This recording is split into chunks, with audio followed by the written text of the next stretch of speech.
माननीय अध्यक्ष श्री उदय नारायण चौधरी जी, संसदीय कार्य मंत्री श्री विजेंद्र प्रसाद यादव जी, बिहार विधान परिषद के उपसभापति जनाब सलीम परवेज साहब, हमारे साथ चीन की यात्रा पर गए हुए हमारे मंत्रिमंडल के दो सहयोगी श्री विजय कुमार चौधरी जी, श्री सुनील कुमार बिट्टू जी, यहाँ उपस्थित अन्य सभी माननीय मंत्रीगण, पूर्व सदस्यगण, बिहार विधान परिषद के पूर्व सभापति आदरणीय अरुण कुमार जी, विधान परिषद में सत्ता पक्ष के उपनेता आदरणीय रामाश्रय बाबू, गंगा बाबू, जो विधायी अध्ययन एवं प्रशिक्षण संस्थान है, उसके सभी यहाँ उपस्थित माननीय सदस्यगण, सर श्री इंद्र कुमार जी, कमलनाथ सिंह ठाकुर जी, राम नंदन बाबू, यहाँ उपस्थित अधिकारीगण, चीन की यात्रा पर हमारे साथ गए हुए अन्य सदस्यों को भी मैं यहाँ उपस्थित देख रहा हूँ और इस कार्यक्रम में उपस्थित वरिष्ठ पत्रकारगण, प्रिंट और इलेक्ट्रॉनिक मीडिया के सभी यहाँ उपस्थित प्रतिनिधिगण और इस कार्यक्रम में उपस्थित जो मैं फिर तारा बाबू के प्रति आभार व्यक्त करता हूं कि उन्होंने चीन से लौटने के बाद फिर अपना संस्मरण सुनाने के लिए या वहां के जो अनुभव है उसे बांटने के लिए मुझे फिर से बुलाया है और उसको बुलाने के पहले जो इन्होंने सम्मान दिया, इसके लिए मैं इसका कृतज्ञ हूँ। आप सब लोगों का कृतज्ञ हूँ। भूटान यात्रा के बाद जो यहाँ मैंने चंद बातें रखी थी, उसको भी पुस्तक के रूप में आपने प्रकाशित कर दिया उधर के कार्यक्रम। जो भी यहाँ कार्यवाही हुई थी, मैं इसके लिए भी धन्यवाद देता हूँ। आप सब लोगों ने कहा भूटान एक छोटा देश है और चीन एक बड़ा देश है। किसी भी देश का महत्व उसकी जनसंख्या से नहीं या उसके भौगोलिक क्षेत्रफल से नहीं होता। भूटान की अपनी अहमियत है और भारत के लिए उसकी बहुत ज्यादा अहमियत है। इससे चीन एक बहुत ही विशाल देश है। भले ही क्षेत्रफल के दृष्टिकोण से सबसे बड़ा देश न हो, लेकिन आबादी के दृष्टिकोण से अभी तक देश का सबसे बड़ा देश है। संभव है आबादी के दृष्टिकोण से भी वो सबसे बड़ा देश न रह पाए, इसकी चर्चा हम लोग आगे करेंगे। और किसी चीज में हम शायद चीन से आगे निकले न निकले, लेकिन अगर हम लोगों का यही रवैया रहा और चीन ने जो अपना रवैया किया है उस पर वो कायम रहे, तो शायद इस मामले में हम चीन को पीछे छोड़ दें। लेकिन वो कितना अच्छा है और कितना अच्छा नहीं है, इसका फैसला आप कर लीजिए। लेकिन चीन एक बहुत ही विशाल देश है, बहुत तेजी से प्रगति कर रहा है सबसे ज्यादा तेजी से आगे बढ़ रहा है और दुनिया की एक बहुत बड़ी इकोनॉमी के रूप में वो उभर चुका है। तो उस देश की यात्रा की अपनी अहमियत है, इसलिए हम दोनों यात्राओं को एक दूसरे से मिलाएंगे नहीं, उसकी तुलना नहीं करेंगे। दोनों की अलग अलग अहमियत है, खासियत है और अपनी जगह पर उसकी महत्ता है। चीन यात्रा की अपनी अहमियत है। मैं यहाँ बता देना चाहूँगा अपनी बात शुरू करने के पहले कि चीन जाने के लिए पिछले 2 वर्षों से भारत सरकार के विदेश मंत्रालय की तरफ से कहा जा रहा था। जब प्रणब बाबू विदेश मंत्री थे तब भी उनका पत्र आया था, बाद में भी विदेश मंत्रालय का अनुरोध आया, लेकिन पिछले 2 वर्षों में इसके लिए समय निकाल नहीं पा रहे थे। इस बार वो आग्रह स्टैंड करता था कि भारत और चीन के बीच में एक सहमति बनी है कि हम एक दूसरे के यहाँ यात्राओं की रफ्तार तेज करेंगे और हर क्षेत्र के लोग जाएंगे। और दरअसल इस साल को भारत और चीन के बीच में जो कूटनीतिक संबंध स्थापित हुआ उसके 60 साल पूरे हुए और 60 साल पूरा होने पर चीन में एक भारत का उत्सव मनाया गया और भारत में चीन का उत्सव मनाया गया। और उच्चतम स्तर पर जब राष्ट्रपति प्रधानमंत्री इस स्तर पर दोनों देशों में यात्राएं हुई तो इसके बाद एक सहमति बनी है और इस साल को उन्होंने ईयर ऑफ एक्सचेंज घोषित किया। हम आदान प्रदान बढ़ाएंगे। तो दृष्टिकोण से यहाँ से जाने के लिए मुझको कहा जा रहा था। इस बीच में आप सबको मालूम है चीन के राजदूत भी आए थे और उन्होंने भी कहा था कि चीन आइए और मेरे मन में भी चीन को देखने की इच्छा थी, ललन थी। वैसे विदेश जाने की मेरी ज्यादा इच्छा नहीं करती। सांसद रहते हुए बहुत बार कहा जाता था या केंद्र में मंत्री रहते हुए भी अनेकों बार ये अवसर आते थे, लेकिन मैं हमेशा टाल जाता। और अगर मुख्यमंत्री रहते हुए जितने निमंत्रण प्राप्त हुए हैं उन सबों के आधार पर अगर यात्राएं मैं शुरू कर दूं तो शायद लोग यही कहने लगेंगे कि अब यहाँ कम रहते हैं, बाहर ज्यादा रहते हैं। और मेरी कोई इच्छा भी नहीं होती, क्योंकि आज दुनिया इस तरह से जुड़ गई है, सूचना की क्रांति हुई और उस पर कहीं के बारे में जानकारी आप घर बैठे प्राप्त कर सकते। लेकिन खुद जाना और उसका अनुभव प्राप्त करना एक अलग बात है। फिर भी बहुत ज्यादा जाने की इच्छा हमारी नहीं होती है। मॉरिशस के प्रधानमंत्री जी का न्योता था, उनका आग्रह था और मॉरिशस के साथ जो हमारा संबंध है, आज भी मॉरिशस में 72% भारतीय मूल के लोग हैं और जितनी मॉरिशस की आबादी है उसमें लगभग 50% बिहारी मूल के लोग। बिहार के कोई मुख्यमंत्री नहीं जा पाए। तो एक मॉरिशस में बात होती थी कि भाई बिहार मूल के सबसे ज्यादा आबादी है और बिहार के मुख्यमंत्री का आगमन अब तक नहीं हुआ है। इसके उस समय चर्चा होती, उसके बाद अपने अनुभव को सुनाने का अवसर नहीं मिला था। आते ही आते एक जब मैं बाहर था उसी समय भयंकर बाढ़ आई थी। बिहार के 38 में से 22 जिले प्रभावित हुए थे। तो उसके बाद उनको राहत कार्य में लग गए थे और बात बीत गई। इस बार आपने भूटान पर भी कार्यक्रम आयोजित किया, चीन पर भी कार्यक्रम। भूटान का भी आग्रह था, चीन के बारे में मैंने बता दिया और चीन जाने की दिलचस्पी मेरी थी।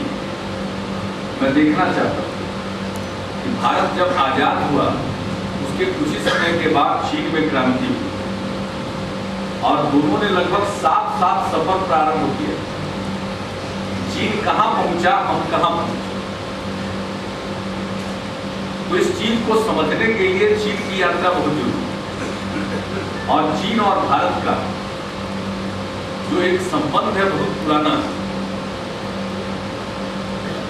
चीन के वेबसान भारत आए थे और इस सांस्कृतिक पहलू पर हम अपनी बात रखेंगे और शायद हम वहीं से अपनी बात शुरू करना चाहेंगे। फिर चीन जाने की दिलचस्पी में की इच्छा में थी और जाना, मैं एक ही वाक्य में कहूँगा कि बहुत ही उपयोगी है ये यात्रा और बहुत कुछ देखने, समझने और जानने का मौका। और इस यात्रा का मुख्य मकसद यही, और जब जाते हैं कहीं आप और बातचीत होती है तो यूं ही संबंध बनते हैं। और जितने लोगों से हमारी बातचीत हुई वहां विभिन्न स्तर, चीन की राजधानी बीजिंग में सबसे पहले शंघाई के कांग्रेस पार्टी के नेताओं से और जो शासन में है वहां, या उसके बाद हम वाइफांग शहर गए या चिंगडॉक गए, इन सभी जगहों पर या हम जब खेत देखने गए, वो इलाका हैंगवी कहलाता है, वहां पर वहाँ के मेयर थे और दूसरे जितने नेता उनके थे या शासन में जो लोग थे, सब लोग मौजूद थे, उनके साथ बातचीत होती रही। और बीजिंग में जो बातचीत हुई तो जो कम्युनिस्ट पार्टी के नेता थे, और दरअसल ये जो यात्रा होती है और ये सहमति है, ये communist party of China CPC ये इंटरनेशनल डिपार्टमेंट और भारत सरकार के विदेश मंत्रालय के बीच वहां बड़ा मिला हुआ स्वरूप है। कांग्रेस पार्टी की सेंट्रल कमेटी है, सब चीजों पर उन्हीं का नियंत्रण है और उन्हीं की सत्ता है। एक अलग किस्म का राजनीतिक तंत्र, एक सरकार भी है, एक नेशनल पीपुल्स कांग्रेस का ही वो पार्लियामेंट जैसा भी है जो साल में 2 सप्ताह के लिए मिलता भी है। तो ये सारी चीजें अपनी जगह पर है, लेकिन मुख्य सत्ता CPC communist party of China के हाथ, सेंट्रल कमेटी, CPC की सेंट्रल कमेटी के हाथ में ही सारी सत्ता है और उसी के द्वारा सब चीजें संचालित होती। तो न्योता उनका था, तो उनके नेताओं से भी बातचीत हुई, जो भारत के साथ संबंधों के लिए जिनकी जिम्मेवारी है, सब लोगों से बातचीत हुई, अधिक लोगों से बातचीत हुई। उन सभी बातचीत में एक बिहार के प्रति एक दिलचस्पी मुझको थी और हम सीधे कुछ तो नहीं कर सकते, भारत सरकार ने भेजा और भारत सरकार के माध्यम से ही बातें आगे बढ़ेगी। लेकिन मुझको ऐसा लगा कि चीन में एक दिलचस्पी है कि विशेष संबंध बने, तो ये बात तो आगे होगी, इसका फॉलोअप होगा और विदेश मंत्रालय इस काम को आगे बढ़ाएगा। हम लोगों की तरफ से कोई एतराज नहीं है और उसके लिए जो कुछ भी हमें करना होगा हम करने के लिए तैयार हैं। लेकिन जो बातचीत होती है उससे माहौल होता है और अनेक स्तर पर बातचीत हुई, एक दूसरे को जानने का, समझने का मौका मिला। उनके बहुत चीजों को हमने देखा।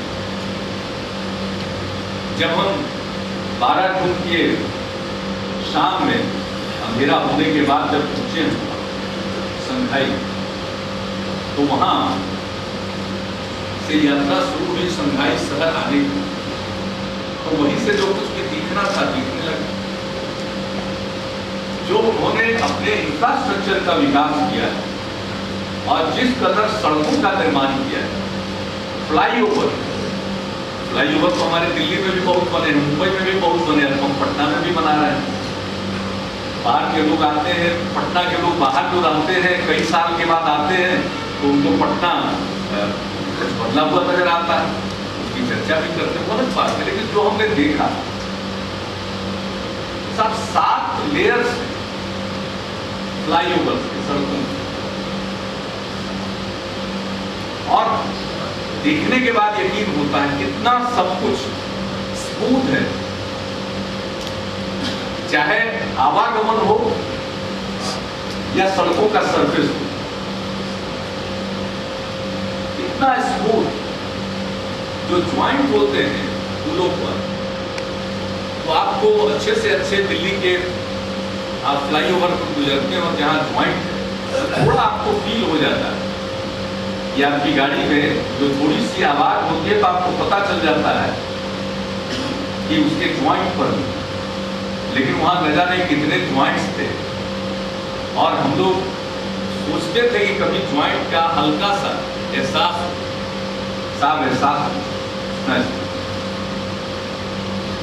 और जहां भी गए ऐसा नहीं कि संघाई के लोग कल्पना करते थे कि हम इसे मुंबई जैसा बनाएंगे। तो हमने तुलना की 47 और 49 की आजादी की और चीन क्रांति की। तो आप देखिए चीनियों का सपना था कि संघाई को मुंबई बनाए और मुंबई कितना पीछे छूट गया और संघाई कितना आगे चला गया। ये तो जो भी नेटिजन्स हैं उनको तो मालूम ही है, बाकी लोगों को भी मालूम है, जो नेट पर नहीं जाते हैं वैसे लोगों को भी मालूम है कि कितना आगे बढ़ा और कितने लोग संघाई में। तो हम इधर गए वहां हमको हिंदुस्तानी मिले। जब संघाई में भारतीयों समुदाय के साथ शाम में हमारी अगले दिन मुलाकात का कार्यक्रम था तो बहुत ही आनंद आया। बहुत लोग थे, बिहार के भी काफी लोग थे और दूसरे प्रांतों के भी बहुत लोग, बहुत ही आत्मीयता के साथ लोग वहां मिल रहे थे। और वहां भी हम गए तो हमारे चीफ सेक्रेटरी के जानने वाले या उनके पारिवारिक रूप से जुड़े हुए लोग भी मिले हैं और बाहर अपने और जगहों पर गए तो उनके साथ पढ़े हुए भी मिल गए। तो हमने अभी बताया नहीं, आज इस मीटिंग में बैठे हुए तो पहली बार ही उनको हम बता रहे हैं क्योंकि ऐसा कोई मौका नहीं मिला कि हम उनको बताएं। तो वहां पर संघाई के इंडियन कम्युनिटी के लोगों में भी और अनेक लोग और इतना प्रसन्न बिहार में जो कुछ भी हो रहा है। समय नहीं था, हमारी एक मुलाकात थी ऑफिशियल मीटिंग, वो खत्म करके निकले थे और संघाई अगर गए और संघाई के नदी पर आपने नाव से यात्रा नहीं की तो संघाई शहर की यात्रा अधूरी मानी जाती। और वो आखिरी शिप के छूटने का समय हो रहा था और उसको खास करके थोड़ा इंतजाम इस तरह का था कि हम हर हालत में देख लें। उसके चलते उतना मौका नहीं था कि हम बहुत ज्यादा देर इंडियन कम्युनिटी के लोगों के साथ रह पाते, लेकिन इतनी आत्मीयता और इतना लोग वहाँ प्रसन्न थे तो हर जगह हमको मिले भारतीय। जब हम शाम में उस शिप पर जा रहे थे तो वहाँ हम लोगों को एक अलग सबसे आगे एक जगह बना करके बिठाया गया था जिसमें सब कुछ ठीक है और उसके ऊपर वाले छत वाले हिस्से में लोग थे और यात्री लोग थे, उसमें भारतीय थे। अब वो बर्दाश्त न हो, ऐसा लगा कि अपने ऊपर वाले छत से वो नीचे कूद जाए। मैंने इतना मिलने को आतुर थे, उत्सुक थे। और फिर हमने उन लोगों को कहा, जब राउंड लगभग कंप्लीट होने के 10 मिनट पहले हमने कहा कि बुला लिया जाए उन लोगों को जो मिलने वाले हैं। तो उनकी संख्या और उनका उत्साह ऐसा था कि जो शिप का पायलट था वो बिल्कुल परेशान होने लगा और उसने फिर अपने सुरक्षा कर्मियों को कहा कि जरा सा यहाँ से हटाइए, कुछ उसको दिखने नहीं। कहने का मतलब है कि जहाँ जाइए वहाँ हिंदुस्तानी मिलते, संघाई में भी कम नहीं। लेकिन मूल प्रश्न यह है कि व्यक्तिगत रूप से काम करने के लिए वहाँ लोग जा रहे हैं। हमारे भारत की कंपनियां जो वहाँ अपना डेरा जमा रही, उनके दफ्तर खुले हुए, उनका कारोबार शुरू हुआ, ये सब बातें उत्साहवर्धक है। लेकिन जो सबसे बड़ी बात है कि उनके प्रगति की कहानी, उनके काम की गुणवत्ता। और ये सिर्फ संघाई शहर की बात नहीं। अब संघाई शहर में तो जब पर्ल टीवी टावर जिसका आपने दृश्य देखा, उसका उन्होंने इस तरह से निर्माण किया, अद्भुत वो आर्किटेक्चर। और वहां उन लोगों ने किया क्या कि बेस में ग्लास लगा दिया और आप उस पर चढ़िए और देखिए नीचे का नजारा। इतनी ऊंचाई पर है, आप उस पर चढ़िएगा, वो टूटने वाला नहीं है। वो बार बार कहता है कि 24 लोग भी एक ब्लॉक पर खड़े हो जाएंगे, कुछ नहीं होगा, आराम से इस पर चलिए। लेकिन उतनी ऊंचाई पर ट्रांसपेरेंट ग्लास पर चलना और नीचे का दृश्य दिखाई पड़ता है, तो हर आदमी को एहसास होता है नीचे में, लेकिन कोई नीचे जा नहीं सकता। लेकिन अद्भुत दृश्य, क्या उन्होंने कमाल का निर्माण किया है। और वो सबसे बड़ा टूरिस्ट अट्रैक्शन, लोग सब जाते ही हैं देखने के लिए। और फिर संघाई में उन्होंने म्यूजियम बनाया। संघाई में पहले क्या था, उन सब चीजों को एक म्यूजियम में रखा। और चीन में हमने देखा कि म्यूजियम की प्रथा बहुत जबरदस्त, हर शहर में देखा म्यूजियम है, अपनी पुरानी चीजों को संजो करके उसको उन्होंने डॉक्यूमेंट कर लिया है और वो रखते हैं ताकि आने वाली पीढ़ी को मालूम हो कि हम कल कहां थे। ये उनका ख्याल था। हर चीज का म्यूजियम देखा, मिलिट्री का म्यूजियम, तो रेलवे का म्यूजियम, तो शहरों का म्यूजियम, हर चीज का म्यूजियम, नेशनल म्यूजियम। तो ऐसी उनकी प्रवृत्ति है। तो संघाई में तो देखा ही इन चीजों जिसके बारे में उनका सपना खास हुआ कि सैंगडोंग प्रांत के साथ वो बिहार का रिश्ता चाहता। और सैंगडोंग वही जगह है, वो कन्फ्यूशियस का बर्थ प्लेस वही हुए। और कम्युनिस्ट चाइना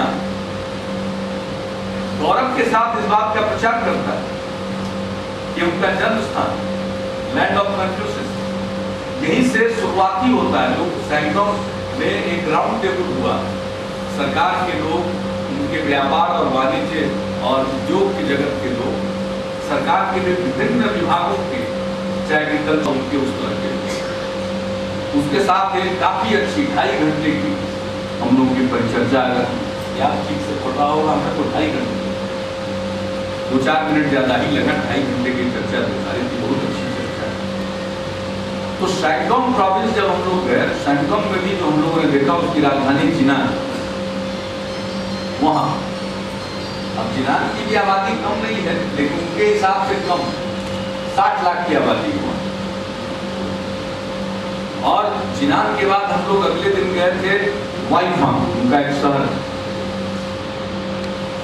वाइफांग को माना जाता है कि ये इंटरनेशनल कैपिटल ऑफ काइट्स है। पतंगबाजी की शुरुआत वहीं से हुई, आपने देखा होगा, तो ये फोटोग्राफ में दिखाया गया था तरह तरह के पतंग। तो पतंगों की अंतरराष्ट्रीय राजधानी मानी जाती है। तो वो है, अन्य चीजें भी हैं, बहुत सारी चीजें हैं बहुत कुछ देखने की। और वहां के बाद हम लोग गए चिंगडोंग, वो उनका कोस्टल सिटी। तो सैंगडोंग में भी 3 जगहों पर हम लोग गए और देहाती इलाके में भी गए, जिसका हमने जिक्र पहले किया, एंकुई और बीजिंग गए। मैं सड़कों के बारे में, शहर के अंदर की सड़कों को भी देखा और हाईवे भी देखा, क्योंकि संघाई से जिनान तो हम लोगों को वायु मार्ग से ले जाया गया, लेकिन जिनान से के जो बाकी अगले 2 शहर वाइफांग और शिंगो, वो कोई वाइफांग को स्ट्रेच गए, वहां रहे, फिर अगले दिन वहां गए। तो जो हाईवे किया, 8 लेन की सड़क, और साथ किनारे में दोनों तरफ जो उन्होंने पेड़ लगाए,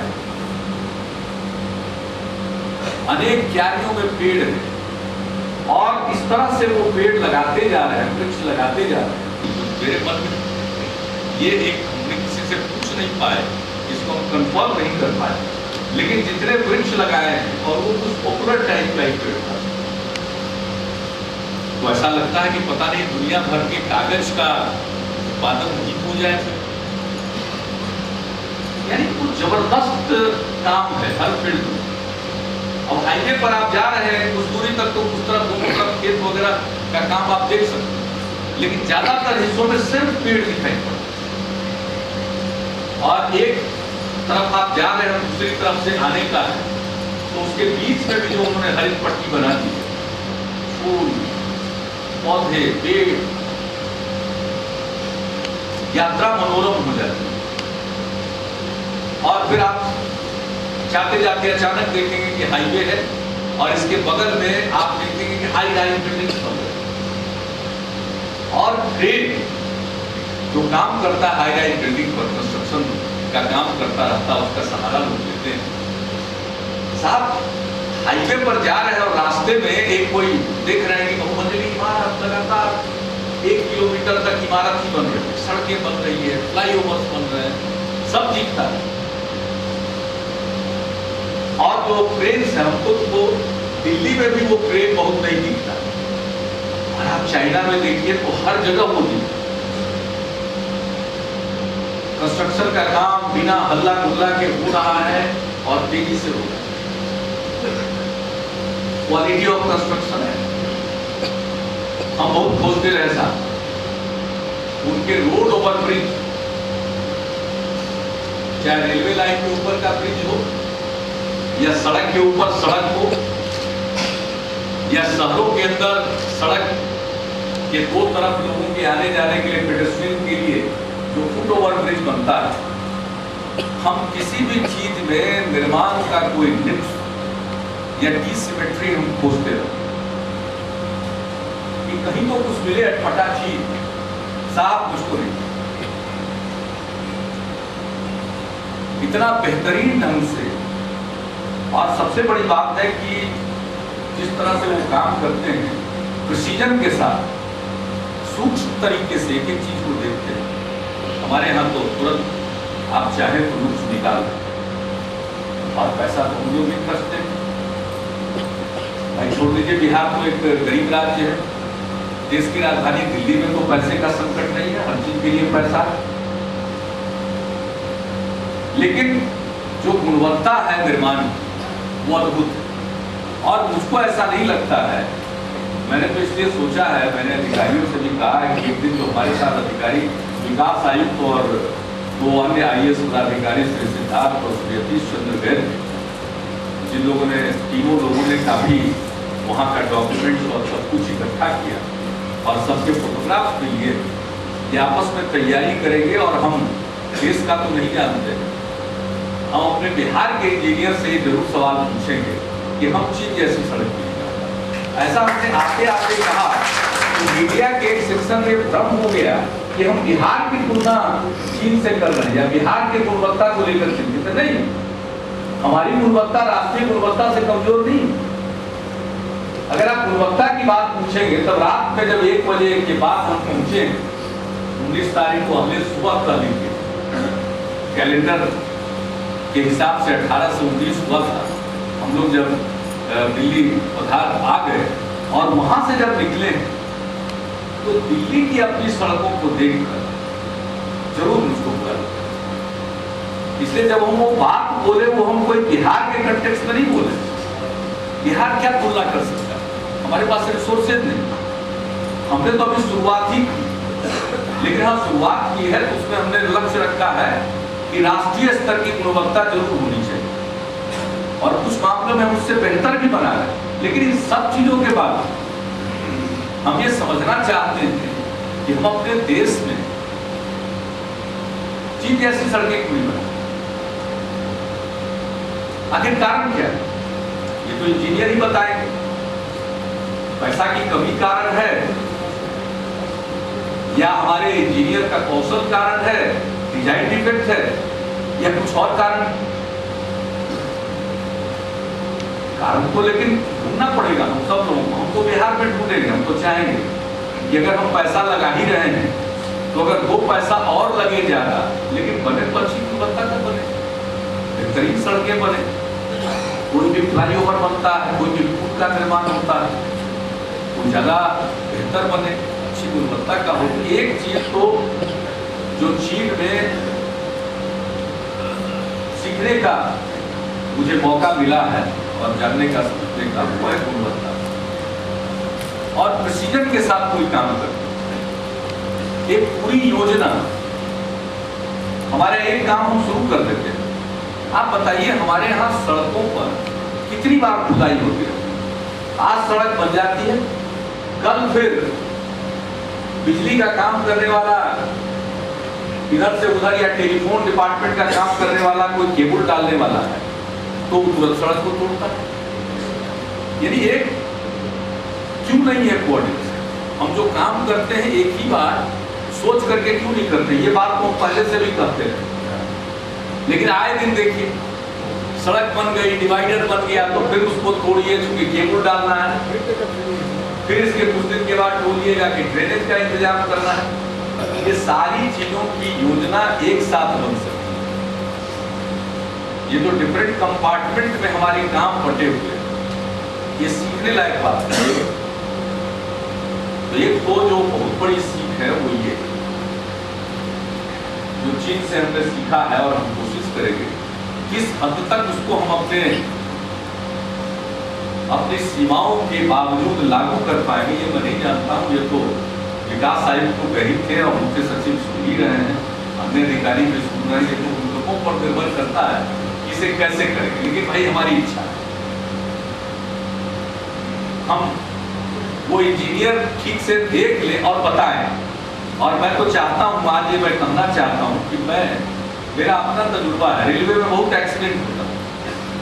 हमने कहा कि नहीं साहब हम निकलेंगे, यूनियन को भी साथ लिया, सारे रिकॉग्नाइज जो फेडरेशन थे उनको भी साथ लिया, रेलवे बोर्ड पूरा, और हमने जाकर के अपने एम्प्लॉइज के साथ मीटिंग करना शुरू।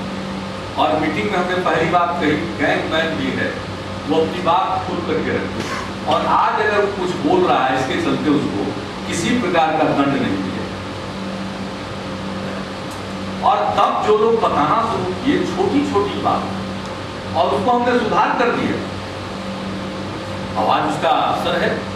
तो हम उसी तरह से चाहेंगे कि जो हमारे निर्माण कार्य में लगे हुए इंजीनियर्स हैं, कृपा करके उनको बुलाइए और उनके सामने ये बात कह करके बताइए कि आप ऐसा कर सकते हैं, हम और कुछ नहीं पूछेंगे। और बताइए,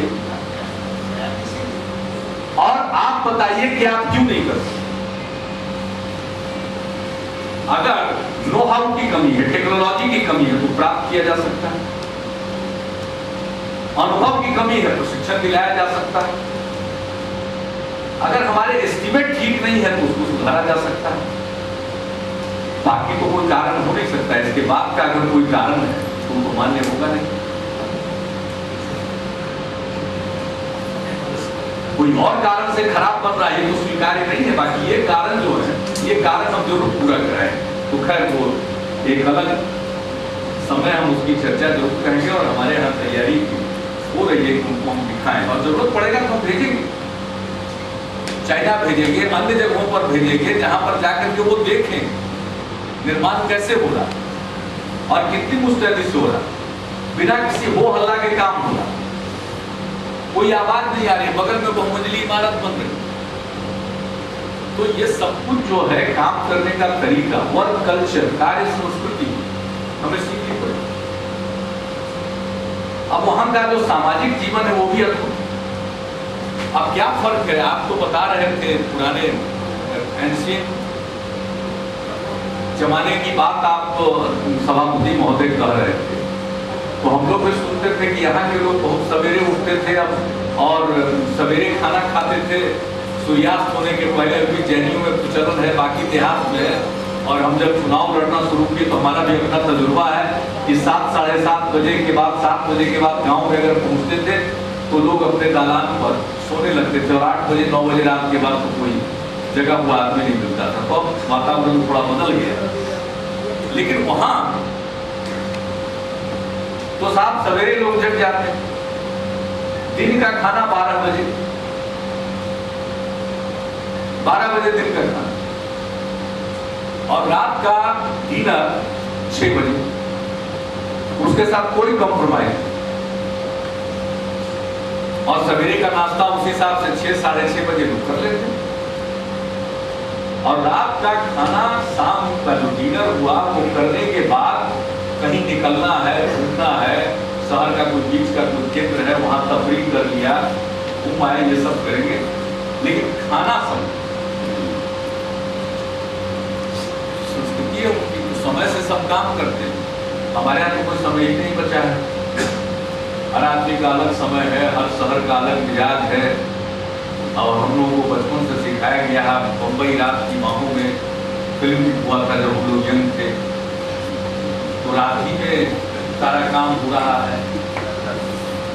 जहाँ 24 घंटे काम चल रहा वहाँ तो रात का काम ठीक है, लेकिन बाकी क्या है? तो ये सारी चीजें उन्होंने अभी तक इस चीज को इतना विकास, इतना आगे बढ़ने के बाद, अब चीन में एक चीज और हमने जो देखा है कि वहाँ भी 20% अर्बनाइजेशन था, 80% रूरल एरिया, अब वो लगभग 49-50% पर पहुंच गए। और मुझको ऐसा लगा कि ज्यादा लोगों को ये रूरल एरिया में रहने नहीं देंगे, अधिक से अधिक अर्बन सेंटर्स बनाएंगे, क्योंकि हम लोगों को दिख गया ऐसे ही हाईवे पर जा रहे हैं और अचानक देखा कि जिसका आपने जिक्र किया वो मंजली मार्ग के तो लोग वहां आएंगे। हमने बहुत आग्रह किया तो हमको गांव के घर पे भी वो लोग ले गए। अब दूसरी चीज है एग्रीकल्चर। जब एग्रीकल्चर हमारी दिलचस्पी थी कि हम देखें कैसे खेती कर रहे हैं लोग, तो गए।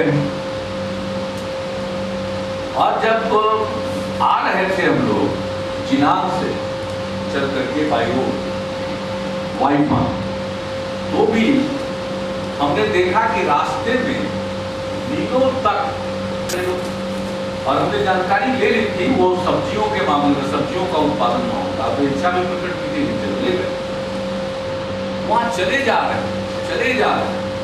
और चारों तरफ सब्जी की और वही ग्रीन हाउस। फिर जहाँ मौजूद थे और दूसरे लोग भी मौजूद थे, तो हमने उनसे समझना शुरू किया कि कैसे कर रहे हैं, क्या कर रहे हैं। तो सैंगोम प्रांत में सब्जी की खेती पर, एग्रीकल्चर पर बहुत ध्यान दिया गया। और जहां हम गए वहां पे पूछा कि कौन कौन सी सब्जियां आप लेते हैं और कितनी लेते हैं, बताया 22। और वहां जो खेती कर रहे हैं वो अपने प्रांत की जरूरत को तो पूरा कर ही रहे हैं, चीन की जरूरत को पूरा करने के बाद वो विदेशों में निर्यात कर रहे हैं। हमने एक फसल लगी हुई थी, हमने पूछा ये क्या है, तो फिर उन्होंने बताया। हमने कहा कि आप लोग इसको बहुत खाते हैं, तो कहा कि नहीं, इसकी मांग जापान में है और साउथ कोरिया में। तो जापान में क्या मांग है और साउथ कोरिया की क्या जरूरत है, वो वहां उत्पादन करके वहां पहुंचा।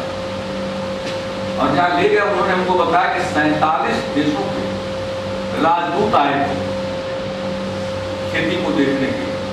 यानी उन्हें बताया कि हम अपने यहाँ खेती निर्यात होता है।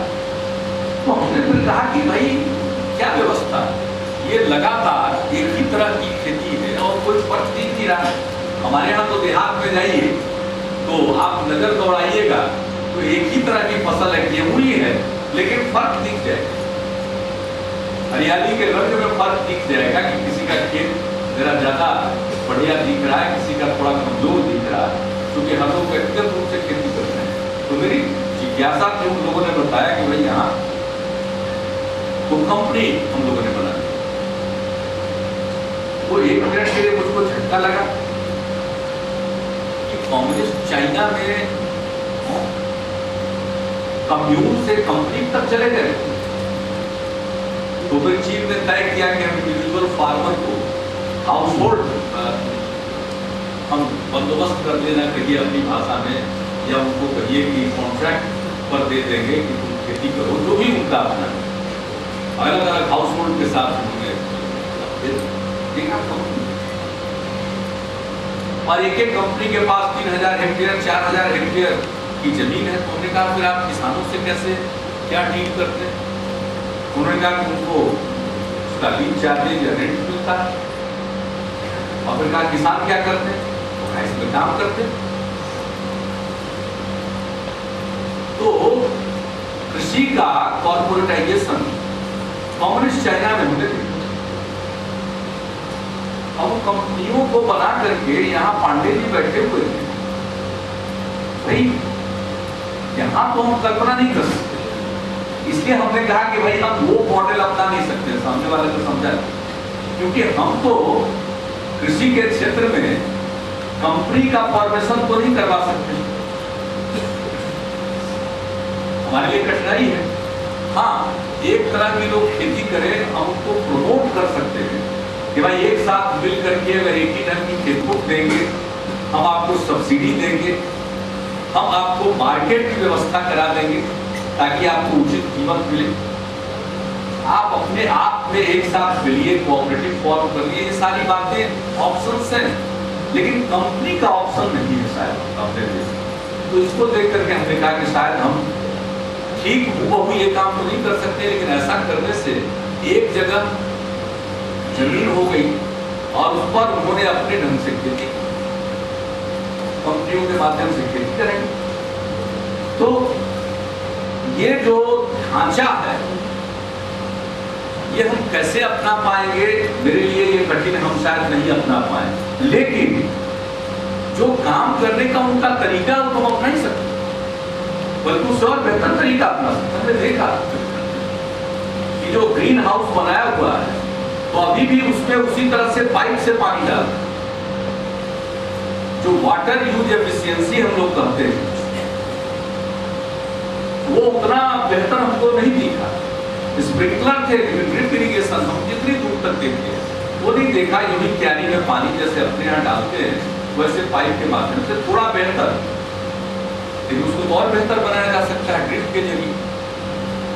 कम पानी में ज्यादा बेहतर काम कर सकते हैं जितना पानी चाहिए। और दूसरी बात हमने देखा चीजों की क्वालिटी, आपने एक फोटोग्राफ देखा वो प्याज, 1 मिनट के लिए प्याज लग रहा है, प्याज का फसल है, लेकिन हमको संकोच हुआ, हमने कहा भाई क्या है, मन में सोचा, लेकिन फिर संकोच करते हमने कहा कि इतना ह्यूज साइज, अब सेव वगैरह मत कहिए, हमको लगता है कीड़ू के साइज का सब प्याज था, इतना बड़ा साइज। और फिर बाद में उस समय तो हम नहीं कह सकते थे कि जरा काटिए इसको, काट करके खाएं, लेकिन दूसरी जगह पर प्याज जब मिला वो भी बड़ा साइज का ही प्याज लगा, क्योंकि उसके कटे हुए प्याज के टुकड़े से समझ में आया, लेकिन उसे पूरी झांक के साथ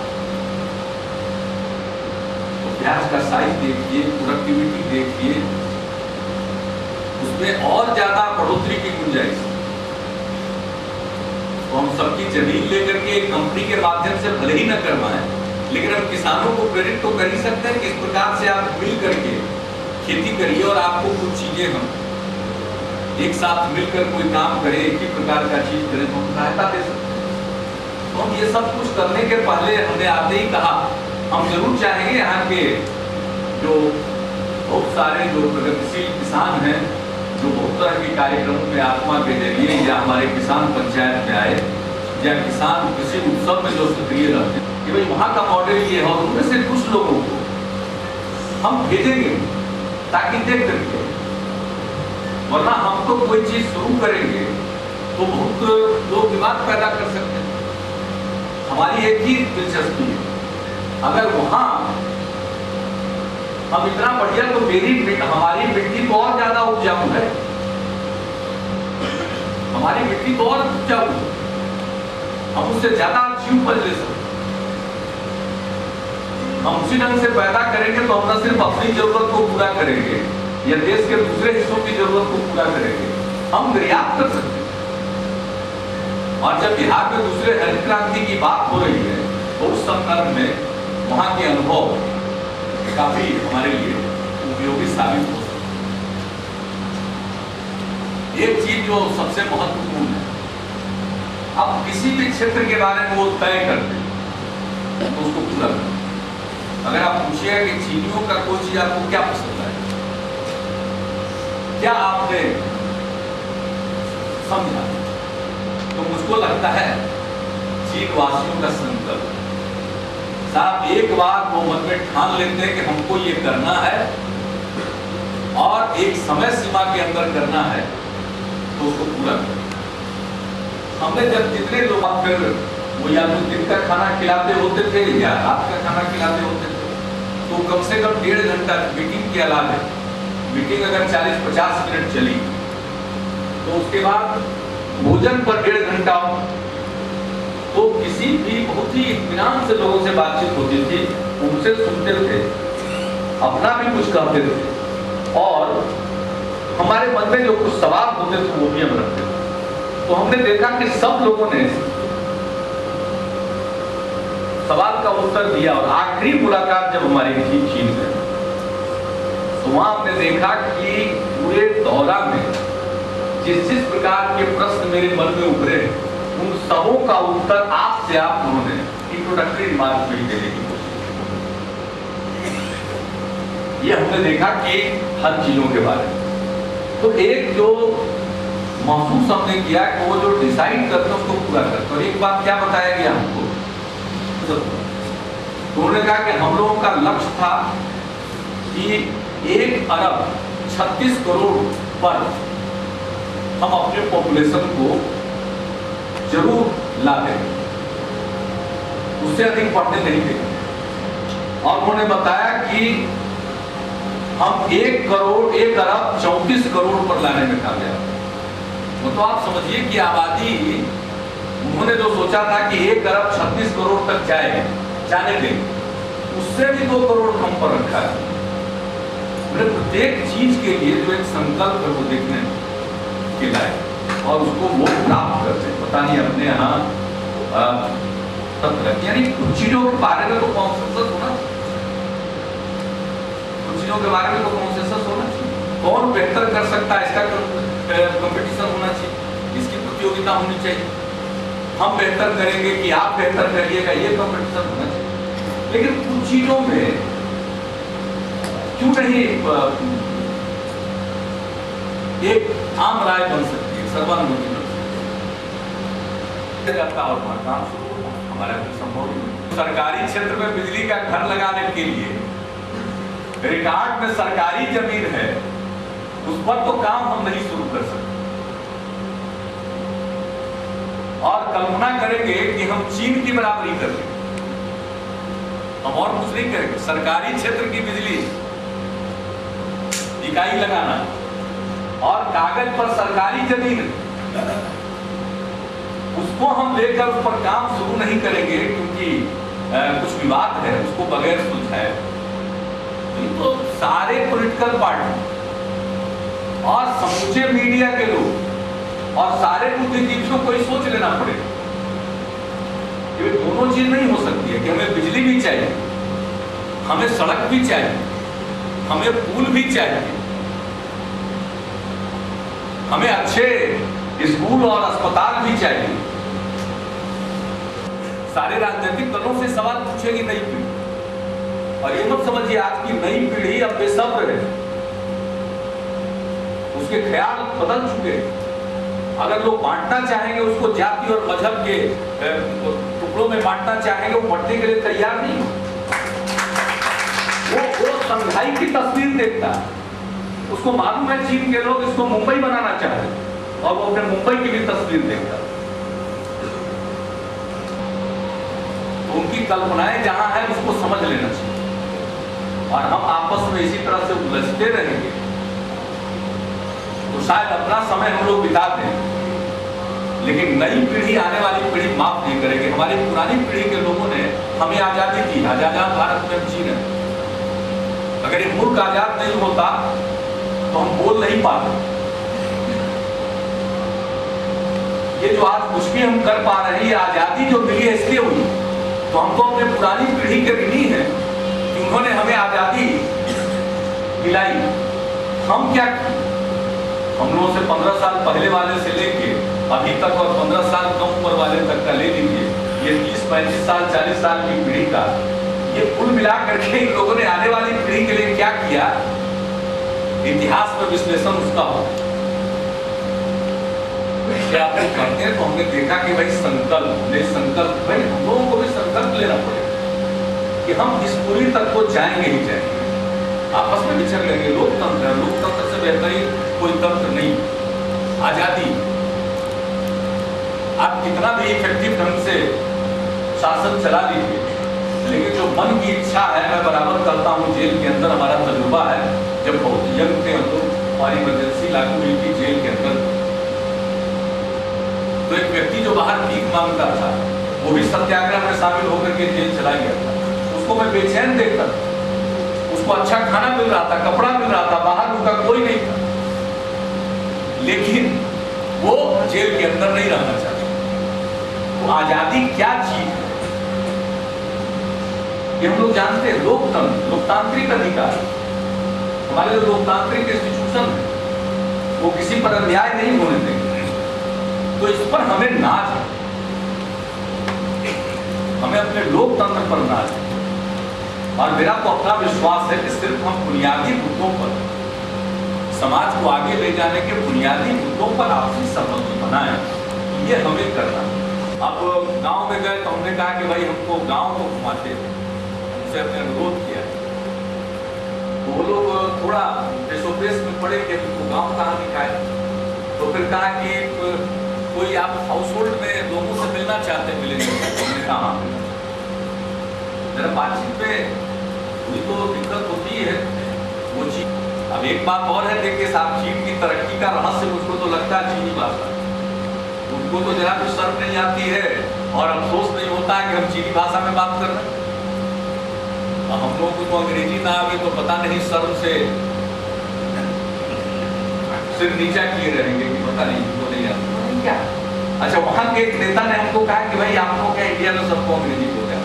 हमने कहा अंग्रेजों की गुलाम रहे, मुझे बर्दाश्त नहीं। चीनी भाषा में उन्होंने जो तरक्की हासिल की है, हर चीज में जो आगे बढ़े, आधा समय तो हमारे यहाँ बीत जाता है बच्चों को अंग्रेजी सीखने में।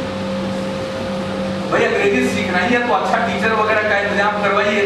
अनूप मुखर्जी साहब कुछ कर दीजिए, सिखाना ही है तो शुरू से ही अच्छा टीचर करवा दीजिए। टीचर भी नहीं होता, हम ही लोगों को सिखाने वाला कोई टीचर नहीं। अपना गिरते पड़ते कुछ थोड़ा बहुत काम चला होता काम करने, लेकिन आधा समय तो बीत जाता है इसी भाषा। उनका तो समय बीतता नहीं, वो सिर्फ ज्ञान प्राप्त करते हैं। हम लोग तो पहले भाषा सीखेंगे। हिंदी अशुद्ध बोल सकते हैं, लेकिन अंग्रेजी में अशुद्ध बोलेंगे तो फिर भी होगी। तो खैर ये एक अलग विषय है, लेकिन